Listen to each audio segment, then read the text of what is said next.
Hello সবাইকে, আজকে আমি ক্লে, কার্ডবোর্ড আর রং দিয়ে একটা ভালোবাসার স্মৃতি বানালাম। পুরোটা দেখতে থাকো। এখন ক্লে দিয়ে কয়েক ধরনের শেপ বানিয়ে নিলাম। কার্ডবোর্ডের বেসটা আমার আগেই রেডি করা ছিল, এর মধ্যে আমি গ্লু দিয়ে একটা সুন্দর স্টিক বসাই দিলাম। এখন আমি ক্লের যেগুলো বানিয়ে নিয়েছিলাম ওগুলো বসাই দিচ্ছি। সুন্দরভাবে এভাবে শেপ করে নিতে হবে।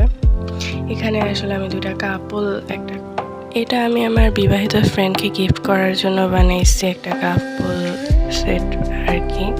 এখানে আমি কাপল বানিয়ে নিছি ক্লে দিয়ে, আর একটা হার্ট বানিয়ে নিছি সুন্দর করে। এখন এটা সুন্দর করে রং করব।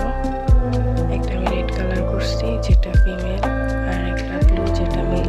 এখানে এটা হাজব্যান্ড ওয়াইফ বোঝাতে দুইটা কালার করছি। এখন বেসটা একটু হালকা করে সুন্দর করে কালার করে নিচ্ছি। ব্যাকগ্রাউন্ডটা একটু অ্যাস্থেটিক করার জন্য আমি এক ধরনের কালার নিয়ে সুন্দরভাবে হালকা হালকা করে রং করে নিচ্ছি। আর সাইডের অংশটা ফাঁকা রাখছি, ওখানে আমি একটা ইংলিশে সুন্দরভাবে লিখবো। ব্যাকগ্রাউন্ডটা আমি একটু অ্যাস্থেটিক রাখার চেষ্টা করছি। এখন হালকা গোল্ডেন কালার অ্যাপ্লাই করে নিচ্ছি যেন এটা একটু অ্যাস্থেটিক লাগে, ভিন্টেজ লাগে।